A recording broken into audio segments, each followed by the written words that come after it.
Gresham College presents Leading at the Top, Part 2, Think Like a Leader, by Dr. Liz Mellon, Duke Corporate Education. First of all, I'm delighted to be here, so thank you very much to Michael for inviting me this afternoon. And this is my first Gresham lecture, so please be kind to me. I work in a business. I spent the last 25 years working with leaders, trying to help develop leadership. And it's not a subject that involves me talking at people. It's very much a conversation. So the idea of standing here and talking at you for 45 minutes is actually quite daunting, because normally we'd be into, debate within about 2 minutes of me starting. Nonetheless, I can talk for England, so I shall do my very best. And I feel slightly ashamed also to have a book, when clearly there are far too many of these wretched books about leadership around the place. And I think that's right. There are about 2,000 new titles every year come out about leadership. So we are perennially fascinated with this topic because, as Michael says, it's incredibly complex. We can come at leadership from at least half a dozen different ways and make a good case for it. I have a very simple definition of leadership. My definition of leadership is that wherever you are in the organisation or in the world and whatever else is happening, if you look behind you and there are some people following you, by definition you are a leader. And if you have the corner office and the big salary and the huge desk and people have to tread knee-deep across the carpet to get to your corner, but no one is at all interested in following you, then by definition you are not a leader. So for me it's very much about followership. So if any of you are looking to corner this market, I can heartily recommend writing a book on followership, because I can tell you that there have been about 5 such efforts in the last 10 years. So it's an untapped area. And it is lonely at the top. The work I do is with executive boards and with CEOs and with chairmen, and it is lonely at the top. Does it matter? I'm actually not sure, because loneliness has many forms. But the other thing that fascinates me, given all the very anodyne and cleaned up stories that come out about corporate leadership, is that it's actually also intensely political at the top. You are lonely, but you are very much not alone. If you're a CEO, you have your executive committee around you. That might be anything from 5 to 25 people, depending upon how you believe your world should be constructed and run and what you believe the role of the executive committee is. You have your board and your chairman, and some chairmen are CEOs manqués who believe it is actually their job to run the business, and therefore you're heavily engaged in battling about actually who is in charge. So it's intensely political, and sometimes people say to me, well, it's okay, because it's only political with a small p, which is apparently better than being political with a large P, i.e. the infighting isn't so intense, you're probably not going to die as a result of it. So it is intensely political, and that's the kind of story that doesn't get out there, because no one wants to sign off on the case study that talks about the politics. So that said, what is my view on leadership? I think that there is a huge amount out there at the moment about competencies. Okay, so there is indeed a whole business, just as there is in publishing about leadership, there's a whole business about competencies. What is a competency? A competency is a behavioural definition of a prescribed, preferred behaviour that you should demonstrate as a leader in an organisation in order to make progress. So every year, you will have some feedback given to you based on how you perform against a list of competencies. And just for fun, I've just thrown up a few there. But this is not an unusual list. The competency list, the behavioural definition of what leadership is, it's like the Holy Grail in a way. We keep thinking we've found it. If we put enough adjectives and enough definitions together, somewhere in the middle we will have found the lodestone that is really, truly leadership. And so we define it and we define it and we define it. And it always makes me think of whether people can actually still walk and function if they're trying to do all of this at the same time.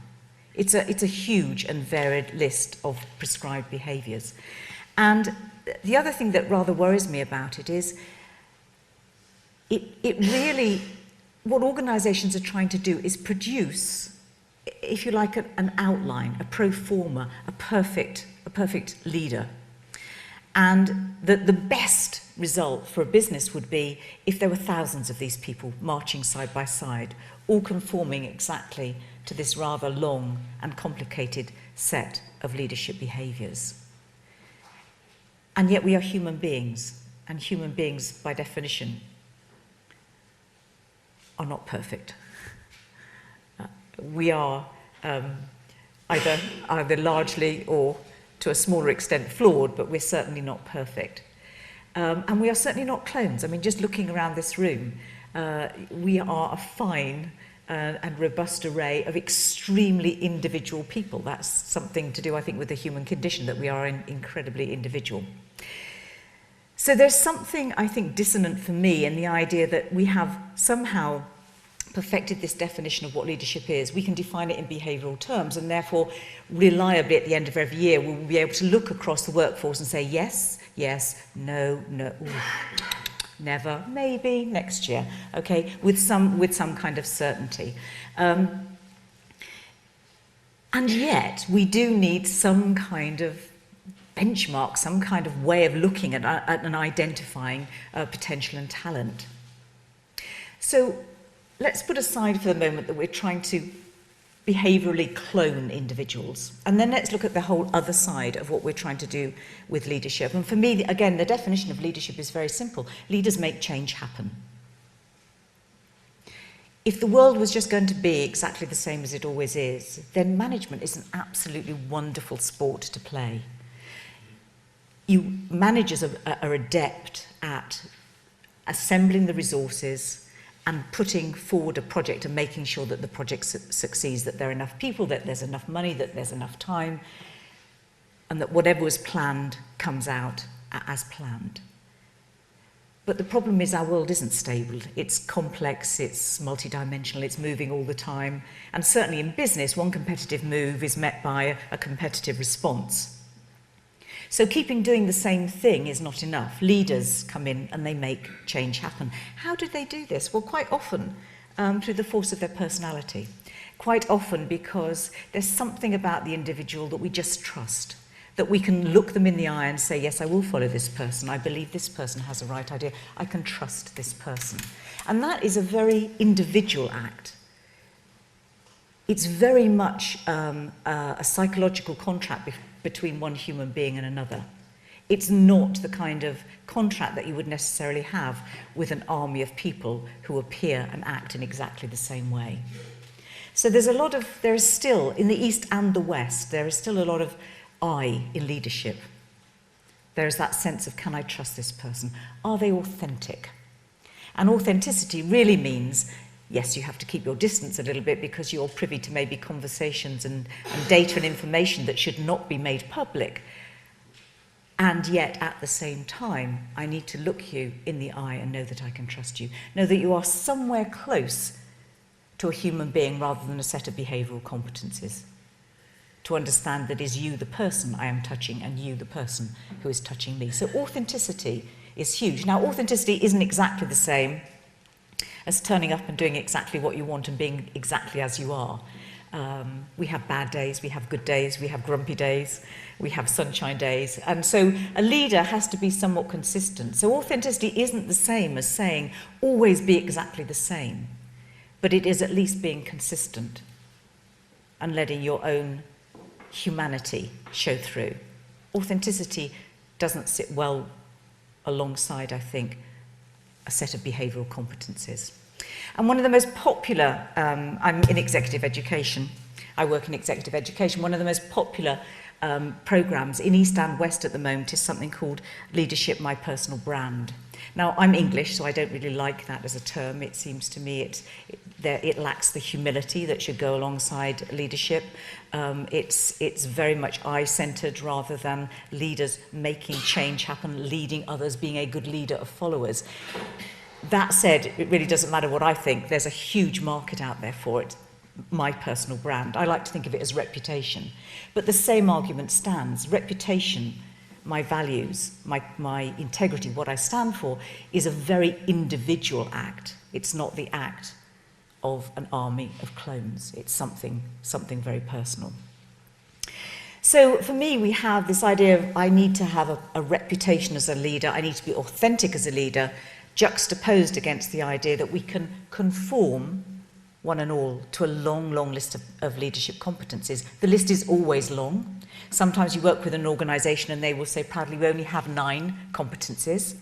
And before you cheer, you just say, could I just see the document? And underneath each of the 9, there are at least 14 or 15 subparagraphs explaining exactly what it means. So it is a big industry, it's a big business. And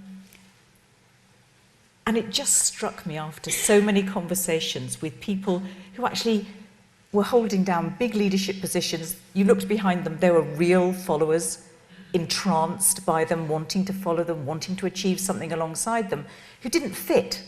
They weren't fitting the mould of the leadership, the behavioural competencies.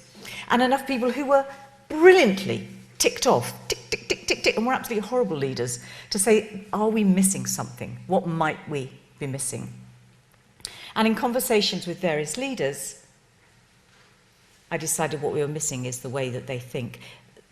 The other wrinkle on the whole competencies business, of course, is that you can then get into a debate about what the behaviour looks like. And I think this cartoon, for me, explains that debate. You've been treating me with deference, Harper. I believe the job description calls for subservience. So it's a very nuanced business. So I was intrigued by this debate about authenticity, the personal brand. And I was also intrigued by the idea, but I wonder how they think. What's going on inside your mind? Can you look inside the mind and say that people think like leaders? I'll come back to that at the end, because I think there are certainly people who don't think like leaders. So let's start with the ones I think do think like leaders and then come back to what they don't do. And I guess here what I have is a list, and you've got the book summary there. Which basically means that you also have the list in front of you. And I think probably the best way to talk about the list is not to enunciate it as a list, but maybe to give you a couple of examples of what I mean by how leaders think. So, no safety net. There's something in business that we call the Wallenda factor, which refers back to the time that the high-wire artist Wallenda was worried about failing rather than worried about succeeding, and he actually fell to his death. Wallenda has just walked across Niagara Falls also a couple of months ago, so the Wallendas are still in the high-wire business. But it's about saying there's uncharted territory in front of me. I'm not quite sure what is out there. I'm not quite sure what comes next. This certainly isn't project management. It's not the managerial effectiveness of delivering to ready set targets, but it is about making change happen. It's about making something, creating something new, something different.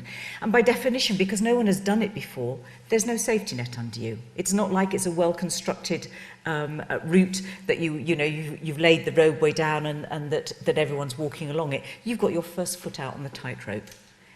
And the tightrope is, as the Coldplay song says, swaying slightly, and you're trying to think of how you make it across without falling. Because if you fall, there's no one to catch you. No one's done it before. It's completely new.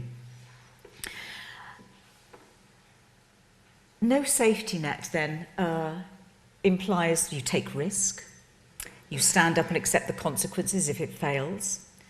We don't see perhaps as much as we'd like of that in our global organisations today. And so a couple of examples here. I don't know how many of you know the charity Save the Children. Jasmine Whitbread is the first global chairman and CEO of that. She was the CEO of Save the Children in the UK, and she's now heading the global organisation. And she inherited, as you can imagine, if any of you work in charities, you'll know that it's a world even more fraught with politics probably than big business, because it relies heavily on volunteers, it relies heavily on people who will give freely of their time, who have a strong belief system in what the charity is supposed to achieve, and therefore people who are not paid don't always do what they're told, but they do what they believe to be the right thing. And so she inherited an organisation that had 50 different programs running globally, run through 29 different entities. And she looked at this as a fragmented organisation and said, I think we can serve our people so much better if we collaborate and create one global organisation. Can you imagine the mayhem that created in an organisation where you have geographic spread, you have volunteers and paid people, you have people involved at very varying different levels with lots of different nationalities, lots of different politics, I'm sure, with a small p, to be overcome. But she said it's the right thing to do. We really do need to create one organisation globally, so that when we get the funding in, we serve better and leverage the funding that we have better. No one had ever tried to create one global organisation out of Save the Children before. No one had even really thought of it, apart from her current chairman at the time. So it was saying, this can be done. It's a completely different departure. And I wanted to start with that story rather than a business story, because in a sense, I think business people are paid, aren't they, to make things different, to find new markets, to create new products and services. But not always maybe in a charity, but to do the best she possibly could to create that global organisation was a step untold. Let me move now to business. Heidrick & Struggles are a global search firm, and some of you may use Heidrick & Struggles to find your own senior executives. So they're essentially a search firm. Kevin Kelly, the CEO there, has spent the last 3 years turning them into a leadership advisory firm. In fact, he's encroaching on my territory in the sense he's trying to teach people how to be leaders as well as select them. So he's trying to change that organisation from being a company that goes out and like a headhunter, finds suitable people for a job, and instead look at the senior executive, audit the senior executive, and give advice and development for the existing people in the executive. It's a completely new business model that he's struggling with. Again, nobody told him he should do it, but the headhunting business is a crowded field. So he's trying to differentiate his organisation by taking some risks, by going out into the unknown. Essentially an individual endeavour, but in their head, what they're thinking is risk-taking isn't a problem, it's part of my job. Now, what it looks like behaviourally is very different if you're Jasmine Whitbread and if you're Kevin Kelly. But inside their heads, they're both thinking, this isn't good enough, we need to do something different. And they're not afraid to do it. They are not afraid to do it. Let's come back to fear later in the talk.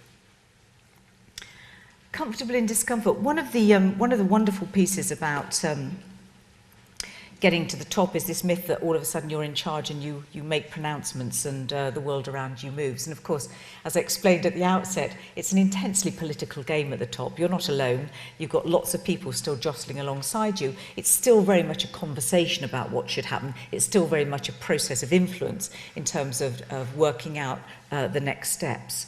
And I'd always conflated in my mind the idea that a senior executive was very decisive. And what I discovered was that sometimes senior executives are extremely decisive, and certainly the ones who like to create a crisis that Michael referred to earlier, those are decisive because they're creating a sense of crisis in order to push people towards the decision that they believe is most important. But on the other hand, at the same time, I found individuals who would delay taking a decision. Now that's really hard when you've got various constituencies. Let's take a private sector organisation. So you're a business. You've got employees waiting to see what the next move is because it's going to affect them. They may have to move countries. They may have a job. They may not have a job. You've got shareholders who are very anxious that are they going to sell or are they going to keep the stock and at the end of the day. You've got suppliers who want to know if you're still going to be there to be supplied to. You've got customers who want to know if you're still going to be there to be bought from. And they're all awaiting the next strategic move. And if the move doesn't come, that creates a wash of uncertainty. So the pressure, certainly market pressure, is towards decisiveness. Just cut to the chase, take the decision and move on. But what I also found in my research is that several leaders make it an art form not to decide, because it's about the timing. You know, timing is everything. So it's when will I decide and how will I decide what is the right thing to do.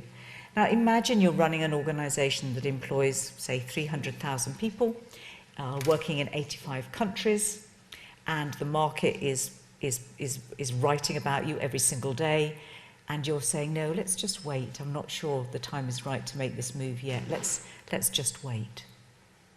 That's an awful lot of expectations, a weight of expectations on you, pushing you towards a decision. Those of you who are familiar with Daniel Kahneman's work, Thinking Fast and Slow, will recognise it takes slow thinking, it takes reflective thinking to be able to wait and live with the uncertainty, the tension and the ambiguity that evokes in you as an individual, and certainly in the individuals around you. And thinking about being comfortable in discomfort, I was talking to a chairman who asked me not to name him in the book, so I shan't name him here. He said, I've spent my whole career not being named, so you're not going to start now. But John, for that is his name, was wonderful, and there's lots of Johns in the world, right? That's pretty safe. And he said to me, the thing is that very often the data won't tell you the answer. So as a more junior manager, you're told, run the numbers, and then it comes up with a neat answer. But when you're venturing into uncertainty and you're undertaking new ventures, you know, should you open an office in India or not? Should you close down the manufacturing plant in China? It's often very hard to get hold of the information to know whether the decision's the right one or not. And John said to me, sometimes it's 49-51. i.e. it's a very tight decision. He said, sometimes I'll go 49 because I just think it's the right thing to do. You know, to heck with it when the numbers are that close. But I was thinking about Tom Albanese, who is still the serving CEO of Rio Tinto, one of the largest mining groups in the world. He took over as CEO in 2007, so he's still there after 5 years, which is, you know, not a bad thing these days as a CEO. And as he entered his job, the first thing he was supposed to be doing was finalising the purchase of Allcan, a big aluminium company based in Canada, which was as big, almost as big as Rio Tinto itself at that time. So overnight, the company doubled in size. He is, 2 months later, a very, very big rival of theirs, BHP Billiton, knowing that they would now be cash poor because they'd just done this huge reverse swallow of Allcan, decided to step in with a hostile takeover bid. While all this is going on, Tom is trying to take the company into China, actually into Mongolia and into China, and he has a joint venture on the cards with Chinalco. At the same time, the Australian government, because Rio Tinto is dual listed, is saying we don't want this Australian treasure, this jewel, to become partly owned by the Chinese. So raise the money in a different way, Tom, not by raising funds through going into a joint venture with Chinalco. His then chairman, Paul Skinner, left in sadly dubious circumstances. There was a missed baton in terms of passing on and moving on to BP, so Paul never made that leap. The incoming chairman lasted precisely one meeting. Huge amounts of turmoil at the top while they're trying to decide what they should do. And so I said to Tom, well, how did you cope with that? How were you quite so comfortable in discomfort? That's, what did that look like? And Tom is a very resilient character. And he said, well, he said it was absolutely fine. The only thing, he said, was when we used to come out of the war room meetings, because they had a war room, I used to have to tell the people alongside me, particularly one executive assistant, not to look worried. He said, because if you come out of the war room looking worried, that is going to go ripple through the whole organisation. Everyone's going to be extremely worried. It could have an impact on the share price. And Tom never looks worried. He's one of these people who just always is kind of smiling, always looks very relaxed. He's very comfortable in discomfort, a very resilient person. But he had to advise others, please don't look worried on my behalf. So, where does this come from? You know, we haven't even got into the debate about leaders born or made. I certainly hope that comes up later. It's usually a perennial question. But in his head, Tom is perfectly comfortable in the most uncomfortable circumstances. I joke with him, life's a lot easier now. I'm not sure he actually agrees, but he's still CEO. Solid core. This is an interesting one for me because it links very closely to what Michael was saying about integrity. I used to I still do work with HSBC, which is a very large global bank, and like many banks, has been suffering from an appalling press, and indeed doing some bad stuff at the same time. But I first started working with them in 1995, and I used to work with Sir John Bond, who was at the time the CEO and then became the chairman.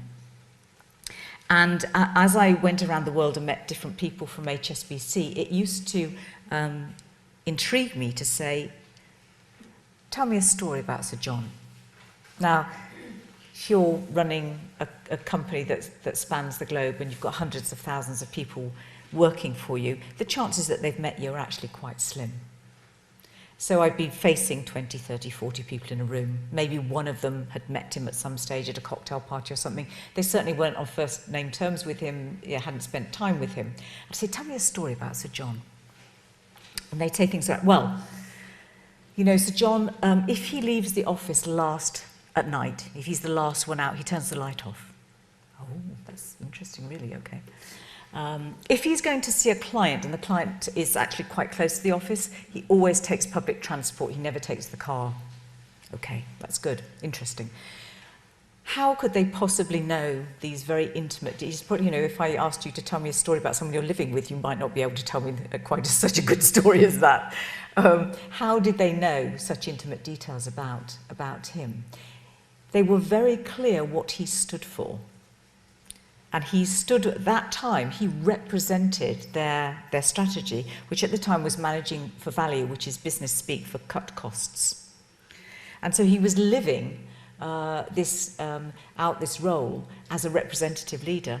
He had to be known for what he was doing, he had to be known for cutting costs, and he made sure his reputation was out there. So leadership isn't about telling people what to do, as Michael suggested. It's not about telling people what to do.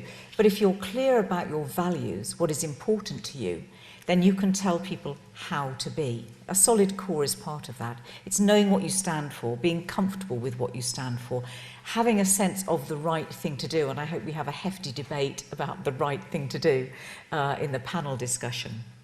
And therefore, you are able to act as a role model for people, because they understand what should be done, not what ought to be done or what could be done. They understand the role of the right, not the art of the possible. Another story here would be Sim Shabalala, who is the Deputy CEO. Again, it's a bank, strangely. Deputy CEO of Standard Bank in South Africa. And as you know, the Black empowerment movement there is the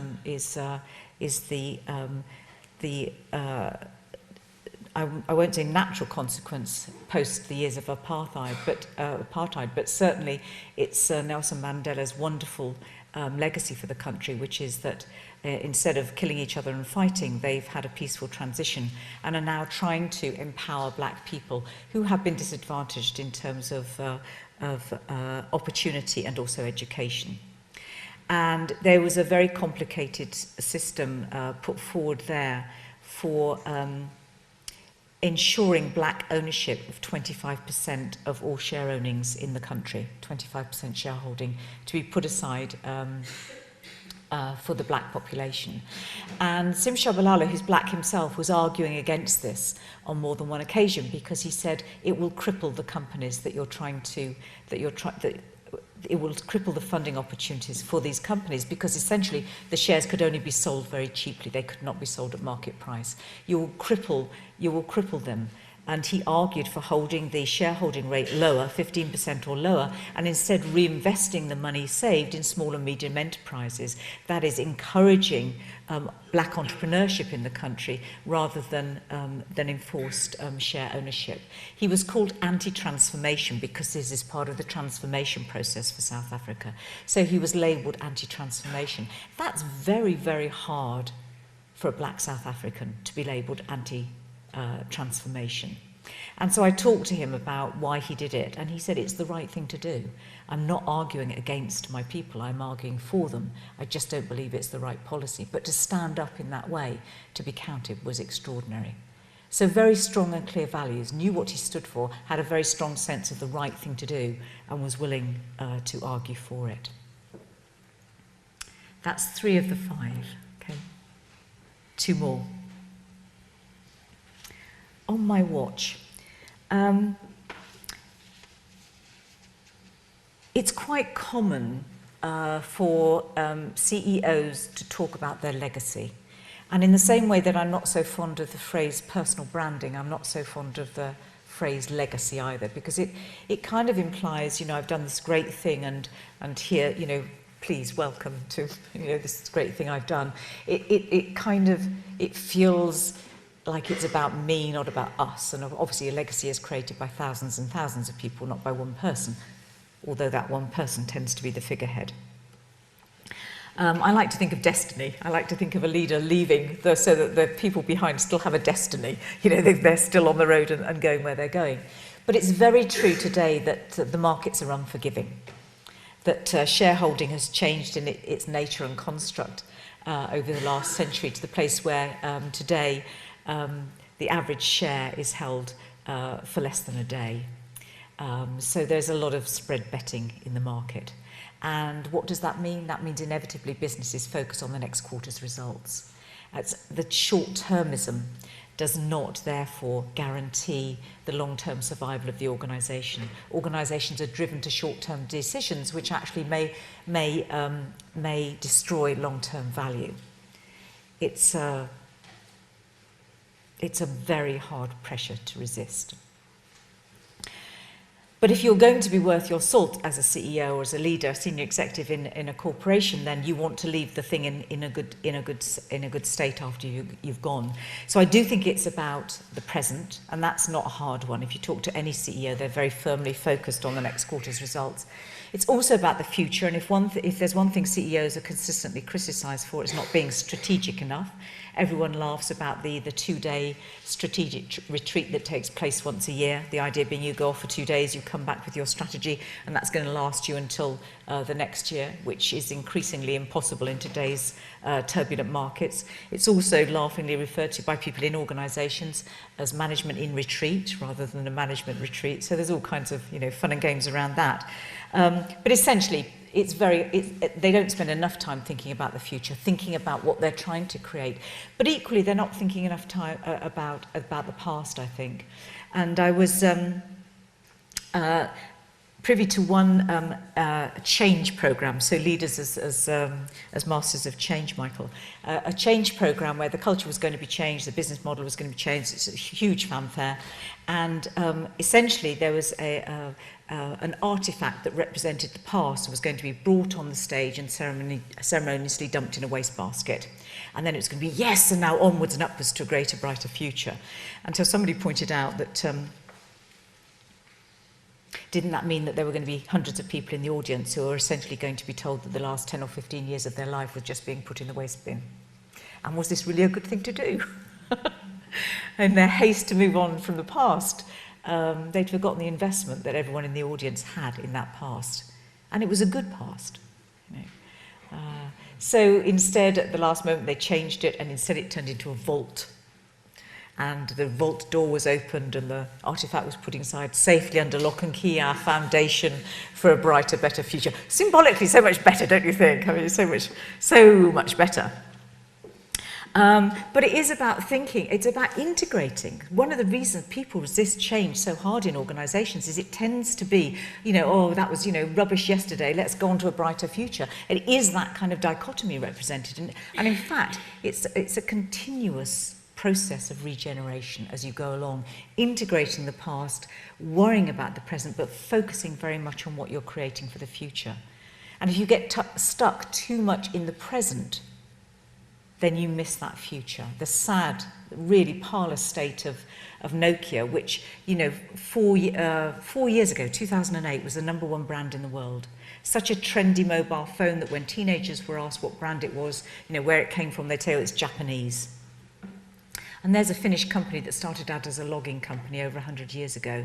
And in 4 years, the same team has managed to take them from #1 to almost dead in the market. They got too bound up with the present and their past and didn't think enough about the way the whole mobile telephony industry was changing, what a handheld device meant, and what they should be trying to create for the future. And I think one of the most selfless acts in all the mess and the carnage of the global recession that we kicked off in 2008 and we're still suffering. One of the buyouts actually in the United States was AIG. AIG was one of the companies that was saved in the United States, right, in the same way as we saved RBS here.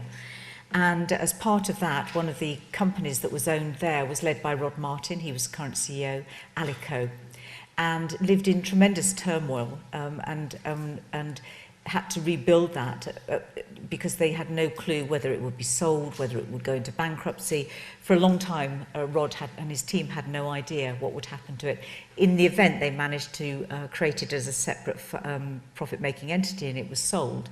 But in all that endeavour, in the 2 years it took, 2.5 years that it took for Rod to achieve that sale along with his team, he knew that he was creating and consciously creating a future for the organisation in which he would have no part, because there was no way the executive team or he could continue in charge. I mean, they were the figurehead, they were the ones at the top, they had to go. But they all worked extremely hard to make sure that the corporate had a destiny without them. That's the kind of thing I mean. Thinking about the organisation going forwards, even if you're not going to be part of it. On your watch, you're the lonely helmsman for a while, or the lonely helmswoman for a while, and then at the end of that watch, the boat still needs to be able to sail without you. So finally, and this I think probably is the hardest one, if we think about these 5 ways of thinking, no safety net and comfortable in discomfort is actually a very individual thing. It's, you know, okay, yes, I'm going to be a great risk taker, and yeah, sure, I'll live with the uncertainty of it, and I won't let the tension eat me alive. Solid core, again, comes back to my basic fundamental values, what I stand for as a human being. Once we get to on my watch, then we're starting to think about, okay, but as part of a player in a system, in a larger system, as someone leading something greater than just leading yourself, what does that look like? And the last one I think is absolutely the hardest, I am the enterprise. And I am the enterprise means looking out for the good of the whole, not just for the good of your part. This is significantly and severely challenging for executives. The whole way remuneration works in organisations, very often bonuses and pay linked to individual results, means that you'll be looking out for your individual objectives and your results, but not thinking so much about, well, how does my part play out in the organisation as a whole? Now, once you get to the CEO, my goodness me, I hope you're looking out for the whole, because in a sense the whole chess field is yours, and you're moving the pieces around. So you really ought to be thinking about the whole. But to develop this in younger executives and younger leaders is actually pretty challenging. What does it look like? So a couple of examples here.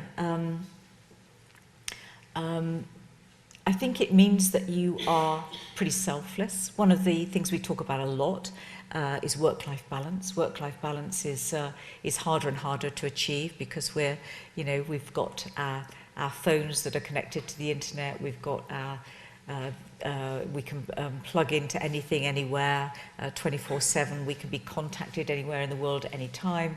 It's increasingly hard to find that balance between what used to be quite easy because you'd leave the office, you'd go home, and that was it until the next day. You know, you could only be disturbed by telegram or fax. It's changed quite a lot, hasn't it? So anyway, that doesn't work anymore. So for me, there's an element of selflessness in senior leaders, because essentially they're giving up their life for a while. I mean, there is no work-life balance. They are 100% at the service of the organisation that they're running or trying to lead. One of the people that it brings to mind is Ronnie Letton, who is the current CEO of Atlas Copco, which is a big compressor, heavy machinery, heavy engineering company that supplies to the mining industry and others.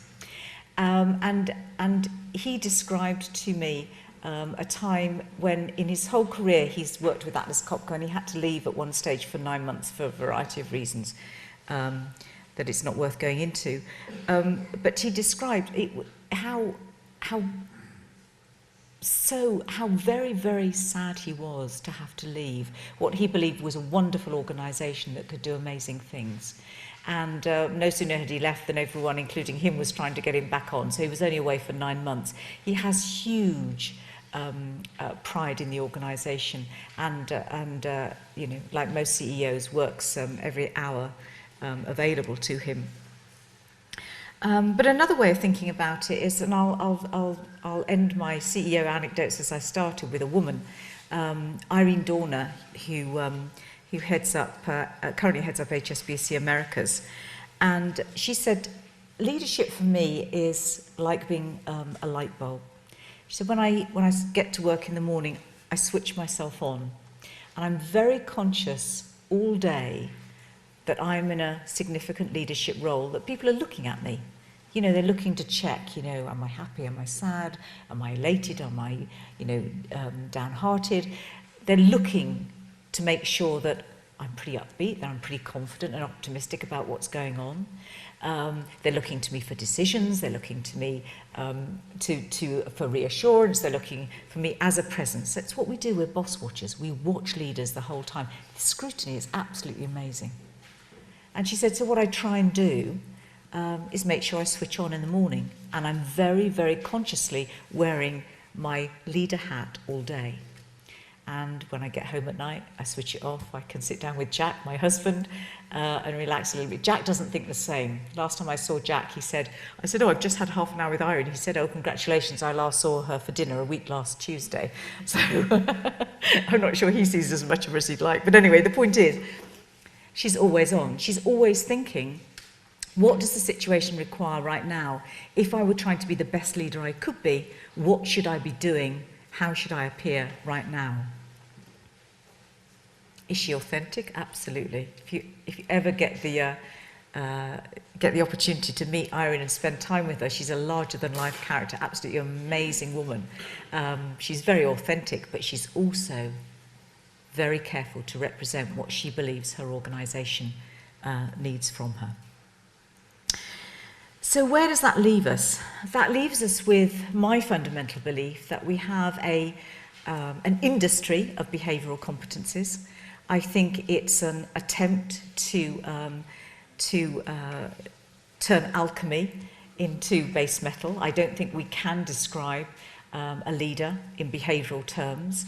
I think looking at how leaders think give us a clue to how they see the world, and therefore how they approach their world.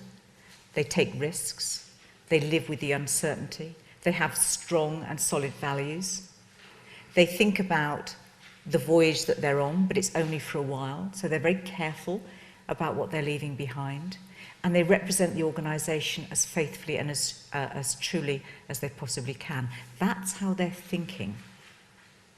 Behaviourally, how it plays out, if you're a man or a woman, or you're Asian or you're Western, it looks very different. Cultural mores, age, background, upbringing. Behaviourally, it diverges enormously. But I do believe inside their minds, they think in very similar ways. The last thought I'd like to leave you with is that if behavioural competencies work, then why in so many organisations that I work with do I find a culture of fear? And I find senior executives who are unwilling to take risks, who are sitting there waiting to be told, who are not demonstrating any of these wonderful ways of thinking about their role as risk takers in the world at all. Now, against the behavioural competency framework, they've got lots of ticks. But are they really taking risks? Are they really trying to make change happen? Are they really there and reassuring people who have chosen to follow them? I find a lot of learned helplessness in global organisations, people who aren't picking up the baton at all. So if behavioural competencies work, why then do we see so much fear in organisations? And why sometimes do the politics start to get played out with a big P rather than a small p?